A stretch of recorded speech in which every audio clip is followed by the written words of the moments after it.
ഇന്ന് ഞാൻ പറയാൻ പോകുന്ന ഒരു സ്റ്റോറി 2018 കാലഘട്ടം എന്ന് വെച്ച് കഴിഞ്ഞാൽ ഞാൻ ഫസ്റ്റ് യുഎയിൽ വരുന്ന സമയം. ഞാനൊരു തുടക്കക്കാരനായതുകൊണ്ട് തന്നെ ഞാൻ ഒരുപാട് സ്ട്രഗിൾ ചെയ്യേണ്ടി വന്നിട്ടുണ്ട്. കാരണം ജോലി കിട്ടാൻ ഒരുപാട് ബുദ്ധിമുട്ടിയിട്ടുണ്ട്. കാരണം 1 മാസമായി, 2 മാസമായി, 3 മാസമായി, പിന്നെയും റിന്യൂ ചെയ്ത് പിന്നെയും അതുപോലെ കണ്ടിന്യൂസ് ആയിട്ട് ചെല്ലുന്നിടത്ത് മൊത്തം അവഗണനയും പരിഹാസങ്ങളും ആയിരുന്നു സുഹൃത്തുക്കളെ. അതുപോലെ തന്നെ നമ്മുടെ അറിവിനെ ചോദ്യം ചെയ്യുന്ന തരത്തിലുള്ള ചോദ്യങ്ങളും അവൻ ഒരിക്കലും ഇവിടെ കയറരുതെന്ന് കൺസെപ്റ്റുമായിട്ട് നിൽക്കുന്ന ചില വ്യക്തികൾ നമ്മളെ എങ്ങനെയെങ്കിലും പുറത്തേക്ക് ചവിട്ടി തിറക്കുക എന്നൊക്കെ ഉള്ള മൈൻഡ് സെറ്റുള്ള ആളുകൾ, അതിലുപരി നല്ല മനസ്സുള്ള സ്നേഹമുള്ള വ്യക്തികളെയും ഞാൻ കണ്ടു. ഞാൻ പറഞ്ഞത് ഈ കഴിഞ്ഞ കാലഘട്ടമാണ്. കാരണം ഇപ്പം ഞാൻ അവരെ കാണുന്നുണ്ട്, അവരെന്നെ കാണുന്നുണ്ട്, ഞാൻ നടക്കുന്ന വഴികൾ കാണുന്നുണ്ട്.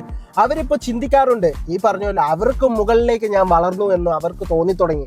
ഇന്ന് ഞാനിത് എടുത്തു പറയേണ്ട കാരണം എന്ന് വെച്ച് കഴിഞ്ഞാൽ, പുതിയൊരു ചെക്കൻ നാട്ടിൽ നിന്ന് വന്നായിരുന്നു. അവൻ ഒരു സ്ഥലത്ത് ഇന്റർവ്യൂവിന് പോയിട്ട് വന്ന് അവനെ അവിടെ ജോലിക്ക് എടുത്തില്ല എന്നും പറഞ്ഞ് അവൻ വെരി സാഡ് വർത്താനം വരുന്നു സുഹൃത്തുക്കളെ. അപ്പം എൻ്റെ ഒരു അനുഭവമൊക്കെ അവന് പറഞ്ഞു കൊടുത്താൽ എനിക്ക് 1 അല്ല 10 അല്ല ആവശ്യം പോലെ കിട്ടിയിട്ടുണ്ട്.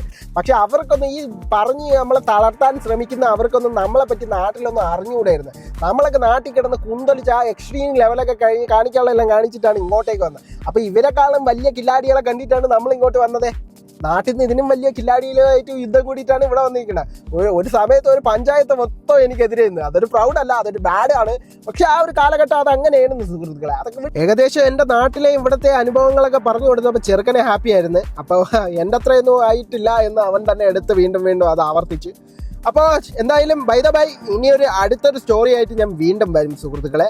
അപ്പോൾ മസ്റ്റായിട്ട് ചാനലൊന്ന് സബ്സ്ക്രൈബ് ചെയ്യുക, അതേപോലെ ഫോളോ ചെയ്യുക. അപ്പോൾ വീണ്ടും സന്ധിക്കും വരയ്ക്കും വണക്കം സുഹൃത്തുക്കളെ. Bye bye.